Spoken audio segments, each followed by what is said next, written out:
네, 한국 증시에서 외국인의 자금 이탈 우려가 더 확대되고 있습니다. 대외적인 불확실한 요소들이 많은데요. 그리스의 문제도 아직 해결되지 않았고 FOMC 회의도 앞두고 있는 상황에서 17년 만에 우리 증시에서 가격 제한 폭도 확대되게 됩니다. 그 어느 때보다도 우리 시장에서 투자자들 절실한 전략이 필요해 보이는데요. 네, 맞습니다. 이번 주에 특히나 대외적인 변수들이 상당히 많습니다. 미국에서는 일단 FOMC 회의가 대기하고 있고요. 유로존에서도 그리스 문제를 해결하기 위한 유로그룹 회의가 대기하고 있는 상황인데요. 이 같은 이슈들 일단 저희가 어떠한 변수들이 대기하고 있는지부터 점검을 해보도록 하겠습니다. 네. 오늘도 MTN의 김종을 연구위원 모시고 이야기 나눠보도록 하죠. 위원님. 네, 어떤 변수들이 있는지 다 알고 계실 겁니다. FOMC. 그런데 FOMC의 중요한 건 어떤 뉘앙스로 얘기하느냐죠. 이번에 금리 올릴 가능성은 없으니까 과연 강성 기조로 돌아섰느냐 이 부분에 대한 확인이 필요하고요. 두 번째로 살펴봐야 될 건 글로벌 채권 금리의 상승세가 쉽사리 멈춰지지 않고 있는데 이것이 여전히 진행될 것이냐 이 부분에 대한 부담감 남아 있고요. 마지막으로 좀 살펴봐야 될 건 그리스를 둘러싼 확실한 의사결정입니다. 이게 어떤 식으로든 결론이 나줘야 시장이 충분히 그 위험을 반영하고 이 이슈는 이제 마무리 지을 수가 있는데요. 여전한 불확실성으로 남아있기 때문에 시장이 조금은 짜증 섞인 반응을 보이고 있는 것이 아닌가 이렇게 생각이 됩니다.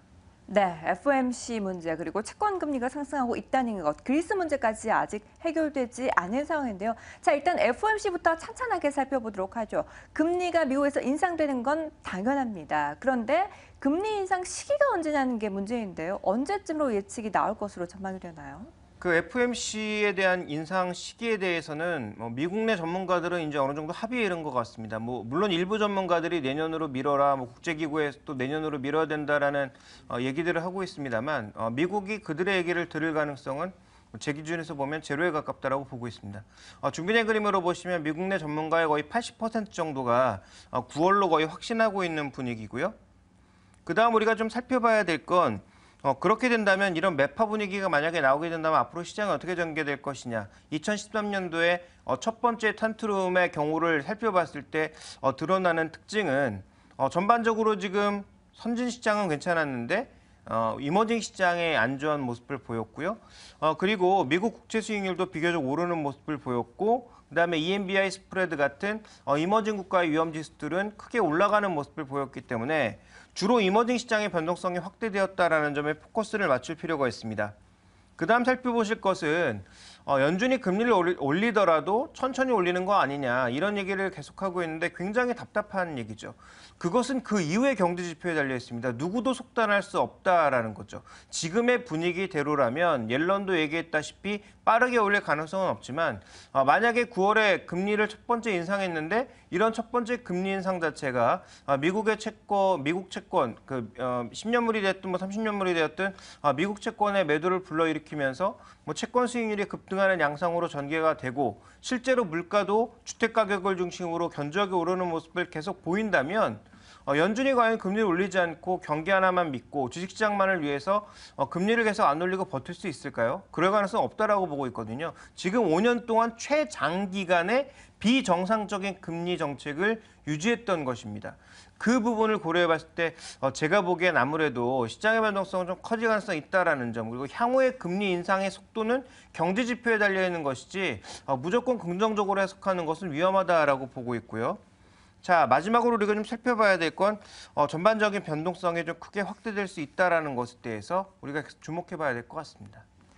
네, 지금 이 변동성에 대한 이야기를 해주셨는데 특히나 이 글로벌 채권금리 같은 경우는 변동성이 더욱더 확대가 되고 있는 상황입니다. 채권금리가 꾸준하게 오름세를 확대를 하고 있고 기준금리는 여전히 이 0%에서 0.25%인데도 불구하고 채권금리가 먼저 움직이고 있어서 투자자들의 우려도 상당히 높은 상황인데요. 이 같은 변동성에 대한 점검도 좀 필요할 것 같습니다. 위원님께서는 어떻게 보고 계십니까? 일단 준비된 그림을 보시면 주요 우리나라 경쟁국들의 실질 실효 환율을 볼 때 원화만 강세를 보였습니다. 그래서 다른 통화 대비해서 원화가 워낙 강세를 보이면서 최근에 수출 경쟁력이 떨어졌다라는 얘기가 많이 나오고 있죠. 거기다가 국채 금리가 흔들리고 있습니다.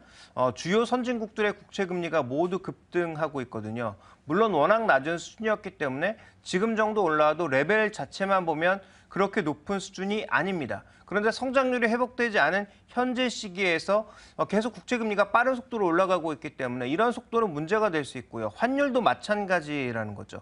달러 강세 기조 속에서 환율의 변동성까지 확대된다면 이 금리와 환율 변동성이 두 가지가 함께 춤출 때는 당연히 이제 시장에서는 불안감을 느낄 수밖에 없다.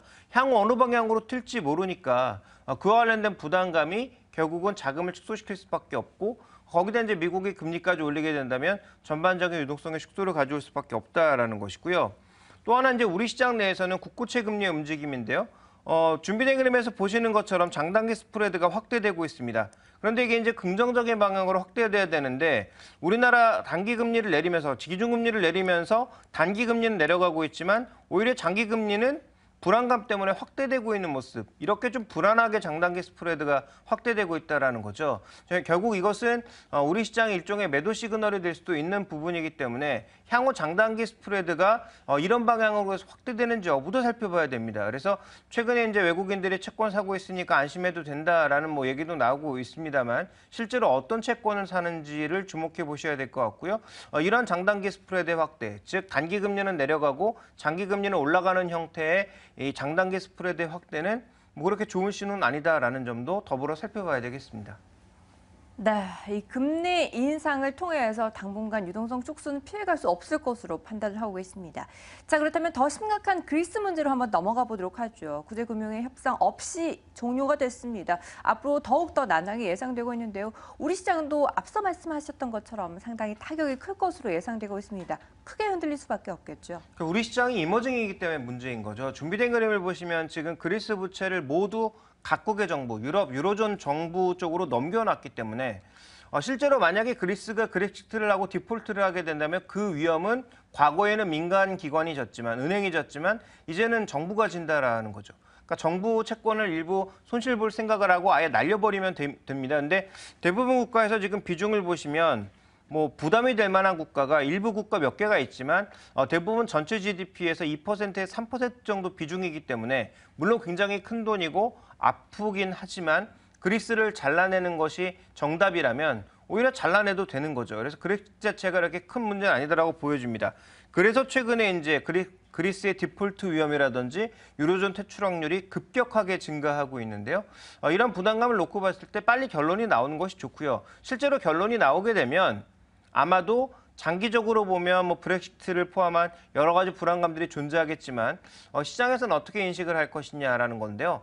위험 자산들에 대한 부담감이 높아질 수 있다는 거죠. 그러니까 그리스가 저렇게 됐는데 다른 위험 국가들은, 그렇다면 다른 위험 통화는, 다른 위험 자산들은 어떻게 해야 되느냐, 그런 논의가 벌어질 가능성이 있다라는 것이고요. 장기적으로는 뭐 브렉시트 가능성이라든지 아니면 스페인 일부 지역의 뭐 독립이라든지 뭐 이런 것들에 대한 부담감이 높아질 수 있다라는 것입니다. 그래서 이런 위험이 있기 때문에 현재 그리스와 관련된 얘기는 확실하게 어떻게든 결론이 나는 것이 액션을 취하기에는 더 긍정적이라고 보여지고 있고요. 현재처럼 이러지도 저러지도 못하는 불확실성 자체가 가장 큰 부담이고 실제로 벌어졌을 때 이머징 마켓을 포함한 위험 자산에 대한 부담감은 늘어날 수 있다는 점도 우리가 주목해 봐야 될 것 같습니다. 네, 그리스 문제에 대해서 해결이 된다고 하면 일단 불확실성은 해소가 될 수 있겠지만 우리나라와 같은 이머징 시장에 대한 걱정과 우려는 더욱더 깊어질 수밖에 없습니다. 그렇게 된다면 자금 이탈이 더욱더 가속화되지 않을까에 대한 걱정도 이 투자자분들이 많이 하고 계실 텐데요. 앞으로 이제 이런 이슈들을 많이 저희가 살펴봤는데 이 같은 이슈들을 바탕으로 했을 때 우리가 어떻게 좀 시장에 대응을 하는 게 좋을까요? 그러니까 뭐 한마디로 이거죠. 그러니까 우리 시장에서 이미 외국인들 돈은 조금씩 빠져나가고 있는 상황이고요. 이것이 이제 가속화되느냐 아니면 멈춰지느냐 정도의 차이로 이해해 보시면 될 것 같습니다. 대응 전략은 어떻게 해야 되느냐? 국내 시장 내에서도 상대적으로 위험해 보이는 종목군들이 시장의 변동성까지 확대되니까 줄여가는 것이 답이다라고 좀 저는 보고 있고요. 추경을 비롯한 재정 정책의 보완이 과연 언제 나올 거냐? 이게 만약에 제대로 시기별로 나온다면 그나마 괜찮은데 만약에 이게 좀 더 늦춰진다든지 시장의 기대치를 채우지 못할 경우에는 오히려 추가적인 변동성 요인이 될 수 있기 때문에 뭐 7월 정도로 예상되고 있는 추경을 비롯한 여러 가지 정부의 경기 부양 종합 대책을 기다려보시는 게 좀 더 좋지 않을까라고 보고 있습니다. 네, 이어서 이제 종목에 대한 전략도 좀 세워보도록 하겠습니다. 앞서서 저희가 오늘의 포인트를 통해서 글로벌 에너지 관련주들의 주가 흐름을 좀 살펴본 바가 있었는데요. 세계 최대 석탄 기업인 피바디 에너지의 주가는 연일 급락세를 보여주고 있는 상황입니다. 석탄 가격의 하락이 아무래도 가장 유효한 변수가 될 텐데요. 최근 이들 종목에 대한 변동성에 대해서는 어떻게 보고 계십니까? 네, 2년 전에 주가가 25달러였습니다. 지금 2.5달러죠. 10분의 1 토막이 났습니다. 2년 만에. 그 이유는 석탄 가격의 하락과 함께 이 종목이 그나마 버텼던 게 이제 배당이었는데 당연히 실적이 줄어들다 보니까 배당도 줄 수가 없는 거죠. 그러니까 배당금까지 줄이니까 주가는 더 빠른 속도로 빠지고 있다라는 것이고요. 그렇다면 이것이 이제 우리 시장에도 그대로 적용되느냐? 그렇지 않다라는 거죠. 왜냐하면 우리 시장에서는 오히려 이런 석탄 가격의 하락을 거의 많이 수입하고 있으니까 오히려 반작용적인 측면에서 볼 수가 있는데요. 현재 지금 한국전력의 흐름을 보시면 원가 하락에 대한 긍정적인 요소가 충분히 반영되지 않았다라는 것을 알 수가 있습니다. 원자재 가격이 급등하는 구간에서는 전혀 이제 전력 가격을 정부 정책 때문에 올리지 못했는데 반대로 지금 내려가는 구간에서 조금씩 올리고 있거든요. 그렇다면 이와 관련된 첫 번째 긍정적인 요인이 존재하는 것이고요. 그다음에 지금 순차입금이 엄청나게 많은데 이것을 비정상의 정상화 과정을 통해서 줄이겠다라고 하는 것이죠. 이런 긍정적인 요인이 또 있을 수가 있고요. 그다음 살펴봐야 될 게 한국전력이 어려웠던 이유가 뭐냐 하면 한국전력에서 갖고 있는 원자력 발전소 이런 것들이 전부 멈춰지면서 외부에서 전력을 샀죠. 민자발전소에서 전력을 사는 비용이 엄청나게 많이 들어갔습니다. 근데 준비된 그림에서 보시는 것처럼 기저발전이 올해를 기점으로 다시 재개가 되죠. 그래서 멈췄던 원자력 발전도 돌아가게 되면서 이제 추가적으로 전력을 살 필요가 없는 거죠. 그러면 이런 비용들이 세이브된다라는 점에서 또 비정상의 정상화가 한 가지 있는 것이고요. 마지막으로는 그동안 적자니까 배당을 못했는데 정부가 대놓고 정부기관의 배당 성향을 올린다라고 했습니다. 그러면 한국전력의 영업이익이 정상화되는 올해부터는 배당도 줄 수가 있거든요. 이와 관련된 수요가 증가하는 것을 고려해보면 이런 세 가지 비정상의 정상화 과정과 함께 원가의 하락이라고 하는 긍정적인 요소가 현재 다음 그림에서 보시는 PBR의 저평가 이런 부분들까지 부여가 되면서 올라갈 수는 있다는 거죠. 근데 문제는 뭐냐면 정부가 정책을 언제 손바닥 뒤집듯이 바꿀 수 있다는 것입니다. 갑자기 경기 어려우니까 전기요금은 더 이상 올릴 수 없다. 아니면 내려라. 이런 정책을 취하게 되면 변동성은 나타날 수 있다는 거죠. 그렇지만 큰 그림을 보면 비정상의 정상화 과정과 밸류에이션의 정상화 과정을 통해서 주가는 올라갈 수 있기 때문에 여전히 조정시 매수 관점에서 봐야 될 것 같고요. 그나마 섹터 측면에서 실적이 올라가고 있는 몇 안 되는 섹터 중에 하나라는 점에서 한국전력에 대해서는 계속 긍정적인 관점을 가져가고 있습니다. 한국전력에 대해서 긍정적인 이야기 해주셨습니다. 정부 정책에 대해서는 여전히 확신을 할 수가 없지만 그래도 밸류에이션이 낮은 데에다가 실적도 꾸준하게 성장하고 있다는 점을 강점으로 제시해 주셨는데요. 이 때문에 조정 시마다 매수에 나서자라는 조언까지 함께 전해주셨습니다. 자, 이렇게 해서 이제 종목들에 대한 이슈들 모두 다 점검해봤고요. 이어서 이제 국내 증시에 대한 전략도 세워보도록 하죠. 네, 월요일장 시작을 앞두고 또 알찬 전략 세워보도록 하겠습니다. 오늘장 선전략 함께 하시죠.